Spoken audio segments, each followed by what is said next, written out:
લખતરના ઉગમના દરવાજાથી વાજતે ગાજતે અક્ષિત કળશનું ધામધૂમપૂર્વક કરાયું સ્વાગત. લખતર ઉગમના દરવાજાથી નાની બાળાઓ દ્વારા અક્ષત કળશનું કરાયું સ્વાગત. લખતરના ઉગમના દરવાજાથી પૂજિત અક્ષત ચોખા કળશ યાત્રાનું કરાયું પ્રસ્થાન. લખતર ખાતે યોજાયેલ અક્ષત કળશ યાત્રામાં જિલ્લા ભાજપ મહામંત્રી, તાલુકા ભાજપ પ્રમુખ, યુવા ભાજપ મોરચા પ્રમુખ તેમજ સંઘના કાર્યકર્તાઓ જોડાયા. કળશ યાત્રા દરમિયાન જય શ્રી રામના નારા લાગ્યા, વાતાવરણમાં ભક્તિમય બન્યું. અયોધ્યા ખાતે ભગવાન શ્રીરામની પ્રાણ પ્રતિષ્ઠા મહોત્સવ આગામી 22 ડિસેમ્બરના રોજ કરવામાં આવનાર છે. જે અંતર્ગત ઘર ઘર સુધી અયોધ્યાની પૂજી અક્ષત પહોંચાડવાની શુભ શરૂઆત કરવામાં આવી છે. ત્યારે તે અક્ષત પૂજિત કળશ આજરોજ લખતર ખાતે આવી પહોંચતા અક્ષત પૂજિત કળશનું લખતરના ઉગમના દરવાજા ખાતે નાની બાળાઓ દ્વારા ભવ્ય સ્વાગત કરવામાં આવ્યું હતું.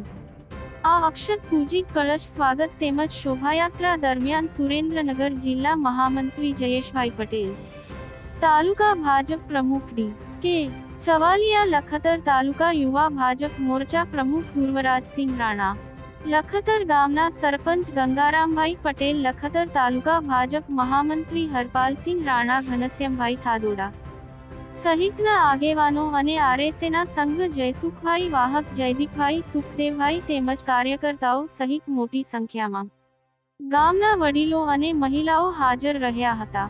જે પૂજિત અક્ષિત કળશ યાત્રા લખતર મધ્ય આવેલ રામજી મંદિર ખાતે પહોંચેની રામજી મંદિરમાં મહંત દ્વારા અક્ષત કળશનું પૂજન અર્ચન કરવામાં આવ્યું હતું. જે શોભાયાત્રા દરમિયાન રામભક્તોના હાથમાં ભગવા રંગના ઝંડા સાથે જય શ્રી રામના નારા બોલતા બોલતા લખતરમાં ભક્તિમય વાતાવરણ જોવા મળ્યું હતું. ધર્મેન્દ્રસિંહ ઝાલા, લખતર.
ની અંદર સમગ્ર દેશભરની અંદર અક્ષત પૂજા એટલે કે અક્ષત એટલે કે ચોખાનું પૂજન કરીને સમગ્ર ભારતની અંદર અક્ષત પૂજા ચાલી રહી છે. એવી જ રીતે આજે આવી ચૂક્યા છે. તો આનું માધ્યમ શું છે? તો 500 વર્ષ જૂનો જે ઇતિહાસ છે એ પણ છે. અનેક લોકોએ શહીદી વળી છે, અનેક લોકોએ બલિદાન આપ્યા છે. તો 22મી જાન્યુઆરીએ ત્યાં પ્રાણ પ્રતિષ્ઠા મહોત્સવ છે. પછી આરતી એકી સાથે થશે. સવારમાં 6 વાગે આખા ગામને અયોધ્યામય બનાવવાનું છે. તો સમગ્ર દરેક મંદિરમાં એક સંખ્યાએ આપણે બધા સમાઈ શકીશું નહીં. એટલે જે તે જગ્યાએ જે તે સ્થાન ઉપર આપણે જે કે ધાર્મિક કાર્યક્રમો આખો દિવસ છે પૂજા આ બધાને આનું પૂજન કરવાનું છે. પૂજન કરી અને પ્રસાદ લઈ અને પછી જઈ શકાશે. અને બીજી વાત એક એવી છે કે જે અક્ષત છે એ ઘરે ઘરે આપવાના છે. એ છે વસ્તુને ત્યાં અક્ષત એટલે ચોખા પહોંચવાના છે. આપણું જે મંદિર જે સૂચિત જે બનવાનું છે એની એક દુકાનની અંદર જવાનું છે. બધા આપણા 40 ગામડાની અંદર આ કુંભ ફરવાનો છે.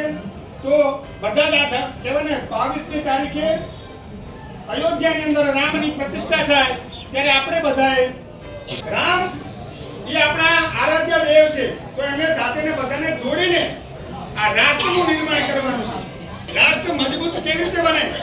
કોઈ એક જ્ઞાતિ કોઈ જાતિ છૂઆછૂત